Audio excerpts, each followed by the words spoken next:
여러분 안녕하세요. 뭐든지 읽어주는 남자 모행남입니다.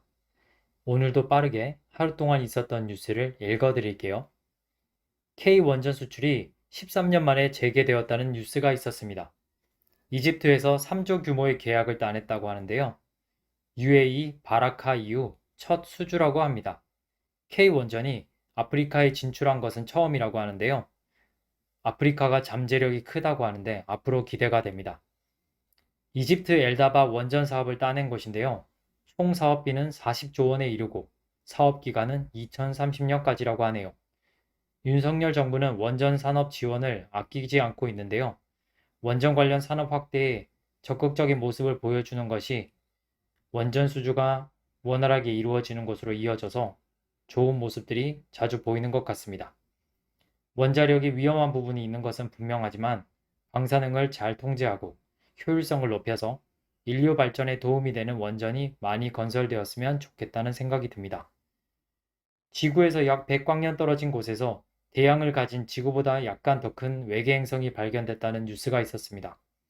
액체로 된 물이 존재할 만큼 너무 뜨겁지도 춥지도 않은 이른바 골디락스의 영역의 궤도를 돌고 있다고 하는데요. 행성 전체가 바다로 둘러싸인 바다 행성인 것으로 보인다고 합니다. 지구는 표면의 70%가 바다로 덮여 있긴 하지만 물이 전체 질량에서 차지하는 건 1%가 채 안 된다고 합니다. 이 행성의 경우에는 최대 30%까지가 물로 되어 있을 가능성이 있어서 지구의 전체 물 질량이 1%라고 한다면 30%라는 건 정말 어마어마한 깊이의 바다가 있을 것이라고 할 수도 있겠네요. 물도 있고 온도도 적당하니 혹시나 생명체가 있을 수는 있지 않을까 기대가 되는 부분도 있는 것 같습니다.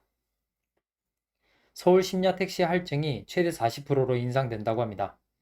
기본 요금도 같이 올린다고 하는데요. 현행은 20%인데 2배까지 확대될 것으로 보인다고 하네요. 야간에 택시 잡기가 어려워진 심야 택시 대란을 해결하기 위한 대책이라고 하는데요. 기본 요금이 4,000원대 후반 정도가 될 가능성이 크다고 합니다. 인상된 요금은 내년부터 적용될 것이라고 하니 참고하시면 좋겠습니다. 대우조선해양이 완전 자본 잠식에 빠졌다는 소식이 있었습니다.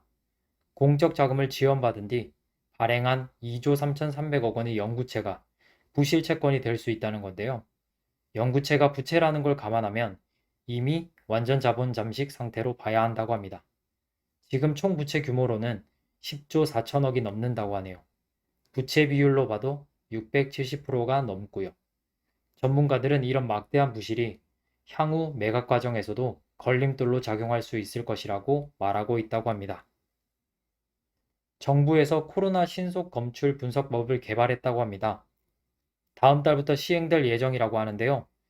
이제 코로나 확진 여부를 보다 빨리 알 수 있게 되어 코로나 관련 업무 처리 등이 신속하게 이루어질 수 있을지 궁금합니다. 인천공항도 코로나 검사로 인해 사람들이 생각보다 많이 이용하지 않는다는 뉴스도 있었는데요. 이런 신속 검출법이 여행 산업을 다시 활성화시키는데 일조하게 될지 궁금해집니다. 미국 전기 구동 항공택시 개발업체가 다음 달 시카고에서 첫 모의 운항을 한다고 합니다. 헬기처럼 수직 이착륙하는 항공택시인데요. 모의 운항 서비스 참가자를 모집하고 있다고 하네요. 탑승객은 시카고 시내 헬기 이륙장에서 출발해 약 15분간 헬기를 타고 이동하면서 항공택시 노선을 간접 체험해보게 된다고 합니다. 탑승료는 1인당 약 20만 원 정도라고 합니다. 2026년 이전에 100km까지 비행하는 4인승 항공택시 서비스 도입이 목표라고 하네요. 가격이 20만 원이라면 저렴해 보이지는 않는데 이 산업이 얼마나 빨리 성장해서 가격이 현실화되고 사람들이 편안하게 이용하게 될지 궁금해집니다. 하늘을 나는 기계를 체험하는 테스터는 용기도 많이 필요할 것 같다는 생각이 드네요. 정부가 온라인 교습학원 설립 요건을 완화하는 것을 추진한다고 합니다. 현재는 오프라인 학원과 같은 설립 기준을 적용받고 있는데요.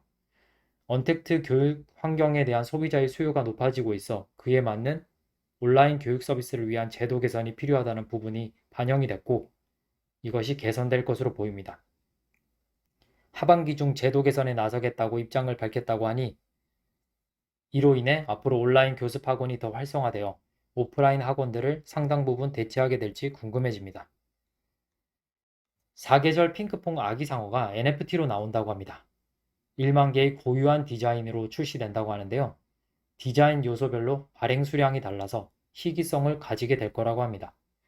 이번에 출시되는 봄, 여름 에디션은 NFT 마켓플레이스 메이커스 플레이스를 통해 한국 시간 9월 1일 여기 시간에서는 사전 예약 고객 판매로 진행이 되고요.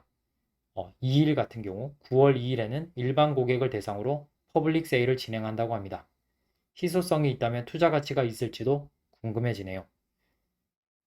요즘 경기 침체 우려가 있는데도 한국의 명품 시장은 잘 나가고 있다고 합니다. 온라인만 1조 7천억 원 거래가 됐다고 하는데요. 플렉스 문화와 리셀이라고 부르는 재판매가 재테크 수단으로도 활용되면서 활기를 띠고 있다고 합니다. 이에 힘입어 온라인 명품 시장 업체들도 수혜를 입고 있다고 하는데요. 반란, 트렌비, 젠테, 캐치패션, SSG.com 등 수많은 명품 관련 업체들이 가파른 성장세를 보이고 있다고 합니다.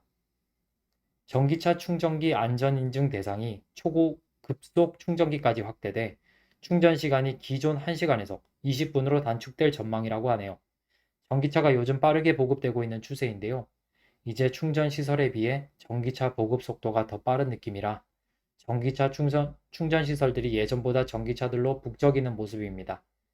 빨리 충전 시설이 더 보급되고 속도도 빨라져서 전기차들이 충전을 하는데 더 편리해지면 좋겠다는 생각이 듭니다.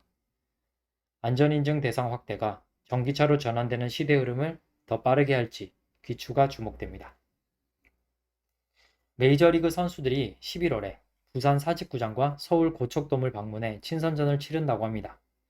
이벤트 경기라고 하는데요. KBO 출범 40주년과 메이저리그 베이스볼 월드투어의 일환으로 펼쳐지는 이벤트라고 하네요. 거의 100년 만의 일이라고 하는데요. 메이저리그 정상급 스타들이 참가할 예정이라고 하니 관심 있으신 분들은 추가 뉴스에 관심 가져보셔도 좋을 것 같습니다. 세부 내용은 9월 중 개최되는 공식 기자회견을 시작으로 순차적으로 발표한다고 하네요. 미국 제약회사인 화이자가 개발한 먹는 코로나19 치료제인 팍스로비드가 40대, 50대 중년층에는 거의 효과가 없다는 연구 결과가 나왔다고 합니다. 이번 논문은 임상시험이 아닌 실제 환자들을 대상으로 투약 효과를 분석해 동료 평가를 받은 첫 연구 결과라는 게 의미가 있다고 하는데요. 팍스로비드의 효과가 대상에 따라 제한적이라는 점은 화이자도 앞서 인정한 바 있다고 하네요. 중국이 시진핑 국가주석의 세 번째 연임 여부를 포함해 차기 지도부 구성 문제를 결정할 당대회 국면에 돌입한 것으로 보인다는 뉴스가 있었습니다. 당대회는 5년 주기로 열리는 중국 공산당의 최대 정치 행사인데요. 다가오는 당대회에서 가장 스포트라이트를 받는 부분은 시 주석의 재연임 여부입니다. 이변이 없는 한 집권을 연장할 것으로 예상된다고 하네요. 세탁을 할 때 세제를 많이 넣으시는 분들이 있으실 텐데요. 세척력과 세제의 양은 비례하지 않는다고 합니다. 오히려 피부를 자극하게 될 수 있다고 하는데요. 세탁한 옷을 입었는데 피부에서 가려움이나 따가움을 느꼈다면 잔류세제에 의한 화학적 자극일 수도 있다고 합니다. 잔류세제를 줄이려면 세제의 양을 줄여야 한다고 하네요. 식초를 사용하면 잔류세제를 제거하는 데는 도움이 될 수 있다고 하니 혹시 참고하시면 좋겠습니다. 손을 씻은 후에 물기를 제대로 말리지 않는 사람들이 많은데요. 손을 건조하지 않으면 세균이 번식해 오히려 손을 씻지 않은 것보다 더 나쁠 수도 있다고 하네요. 꼭 손을 씻고 나면 물기를 잘 닦아주어야 할 것 같습니다. 우크라이나의 자포리자 원전이 멜트다운 위기까지 겪었다고 합니다. 전력 공급이 중단되면서 원자로 냉각 작업이 중단될 위기에 처했던 건데요. 다행히 임시 발전기를 가동해 위기를 넘겼다고 합니다. 원자로의 노심이 녹아내리는 멜트다운이 발생했다면 방사능 사고 같은 큰 사고로 이어질 뻔했다고 합니다. 전쟁이 심화되어 방사능 위험에까지 노출되는 일은 없었으면 좋겠다는 생각이 드네요. 오늘의 머익남 뉴스는 여기까지입니다. 내일은 주말이라 공모주 청약, 부동산 청약 내용은 없습니다. 오늘도 끝까지 시청해 주셔서 감사합니다.